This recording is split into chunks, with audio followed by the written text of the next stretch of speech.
Welcome to Foodtube Selvi channel. இன்றைக்கி நம்ம வீட்டில் முருங்கைக்காய் சாம்பார், கோவக்காய் பொரியலுங்க. முருங்கைக்காய் சாம்பார் வச்சுக்கலாம். பருப்பு வேக வச்சு எடுத்து வச்சாச்சு. முருங்கைக்காயை வணக்கி விட்டுக்கலாம். வானல் வச்சாச்சு. அடுப்பு ஆன் பண்ணிக்கலாம். ஆயில் ஊற்றிக்கலாம்.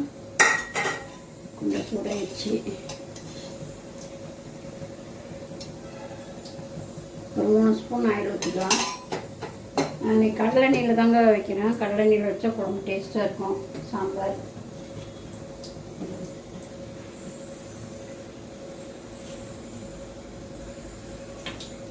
எண்ணெய் சூடாகட்டும்.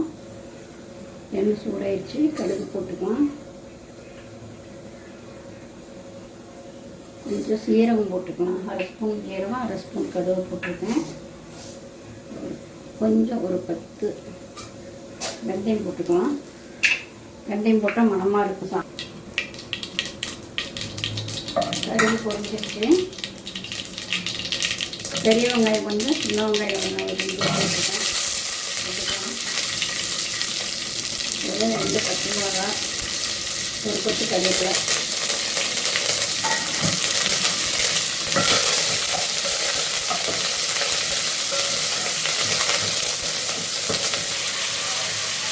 கொஞ்சம் பெருங்காயம் போட்டுக்கலாம்.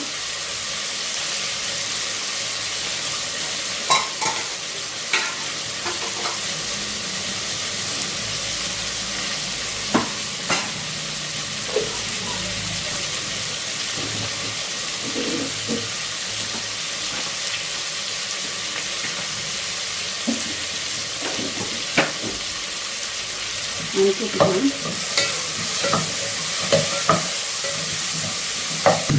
முருங்கைக்காய் போட்டுக்கலாம்.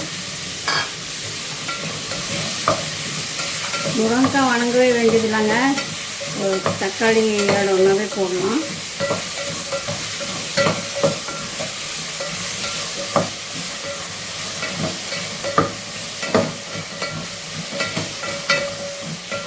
முருங்கைக்காய் வேகத்து கொஞ்சம் தண்ணி ஊற்றிக்கலாம்.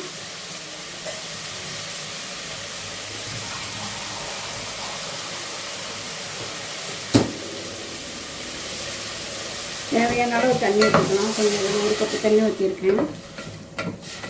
கொஞ்சம் காய் வேகட்டுங்க.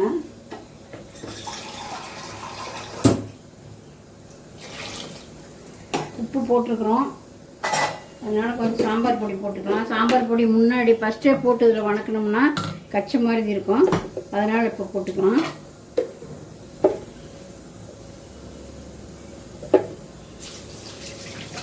ஒரு ஸ்பூன் போடுறேங்க. நாங்கள் இது வந்து அரிசி சாம்பார் பொடிங்க. கடை சாம்பார் பொடியாக இருந்தால் காரத்துக்கு தகுந்த மாதிரி போட்டுக்குங்க. அது கொஞ்சம் காரம் அதிகமாக இருக்கும். நாங்கள் அரைச்சது காரம் கம்மி. அதனால் வந்து எங்களுக்கு எவ்வளோ போடுறதுன்னு தெரியும். நீங்கள் கடை சாம்பார் பொடி போடும்போது பார்த்து போட்டுக்குங்க. காரம் பார்த்துட்டு கூட மற்ற கொஞ்சம் போட்டுக்கலாம்.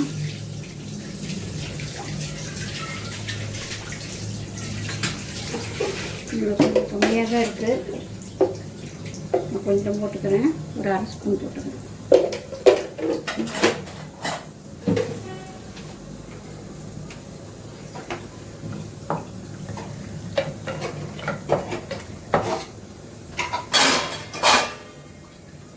தட்டை வச்சு மூடிடலாம். முருங்கைக்காய் வேக விட்டுன்னு பார்க்கலாம்.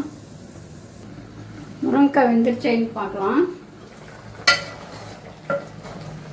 பாருங்கள், முருங்கைக்காய் நல்லா வெந்துருச்சு. நல்லா குழஞ்சி வந்துடுச்சு.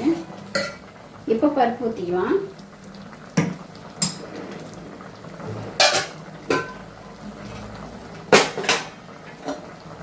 பருப்பு பாருங்க நல்லா குழன்னு வந்துடுச்சு.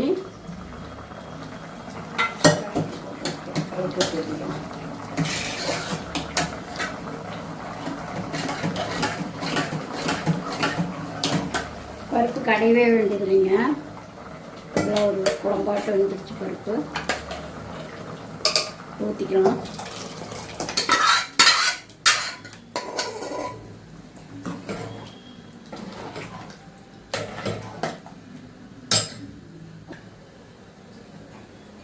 குக்கரில் இருக்கிற பருப்பு அடைச்சி வச்சுக்கலாம். ரெடி ஆகிடுச்சு. நமக்கு குழம்பு எவ்வளோ தேவையோ அதுக்கு தகுந்த மாதிரி நம்ம வச்சுக்கலாங்க.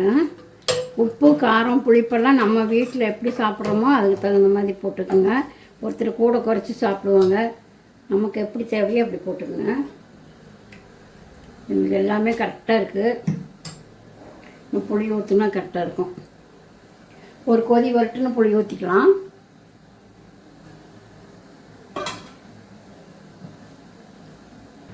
பாருங்கள், குழம்பு நல்லா கொதிச்சிருச்சு. கொஞ்சம் புளி ஊற்றிக்கலாம். நான் பார்த்தீங்கன்னா ஒரு நெல்லிக்காய் சைஸ் அளவுக்கு எடுத்து புளி எடுத்து கரைச்சி வச்சுருக்கிறேன். இப்போ தக்காளியும் போட்டிருக்குறோம். கொஞ்சம் புளி ஊற்றினா போதும். உங்களுக்கு எவ்வளோ தேவையோ குழம்புக்கு தகுந்த புளி ஊற்றிக்கிங்க.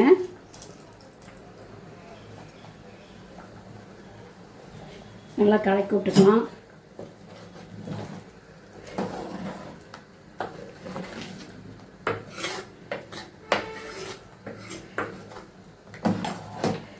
புளி ஊற்றி ஒரு கொதி விட்டோம்.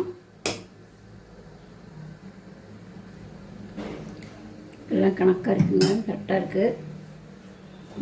லைட்டாக உப்பு போட்டுக்கலாம். கொஞ்சம் உப்பு கம்மியாக இருக்குது, அதனால் கொஞ்சம் உப்பு போட்டுக்கிறேன்.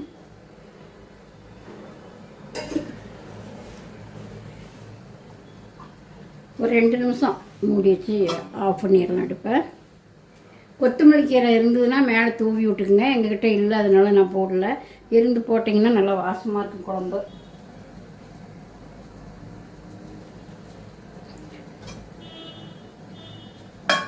இங்கே வந்துருச்சு.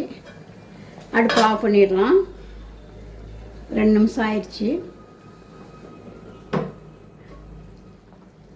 சாம்பார் பாருங்கள், கம கம கம வாசனையாக இருக்குது. முருங்கைக்காயும் நல்லா வெந்துருச்சு. முருங்கைக்காய் ஒவ்வொரு காய் நல்லா வாசமாக இருக்குங்க, ஒவ்வொரு காய் வாசமே வராது. எங்களுக்கு இங்கே கடையில் கிடைக்கிற காய் அவ்வளோதான். பாருங்கள், நல்லா வெந்துருச்சு. குழம்பு சூப்பராக இருக்குது. அடுத்தது கோவக்காய் பொரியல் பண்ணிடலாம். நம்ம வீட்டில் வந்து முருங்கைக்காய் சாம்பார், கோவக்காய் பொரியல், தயிருங்க. இந்த வீடியோ பிடிச்சிருந்ததுன்னா உங்களுக்கு நீங்கள் வந்து லைக் பண்ணுங்கள், ஷேர் பண்ணுங்கள், அப்படியே சப்ஸ்கிரைப் பண்ணுங்கள், பெல் பட்டனே அழுத்துங்க. எப்படி இருக்குன்னு செஞ்சு பார்த்துட்டு எங்களுக்கு கமெண்ட் பண்ணுங்கள். தேங்க்யூ. அடுத்த வீடியோவில் சந்திப்போம். பை.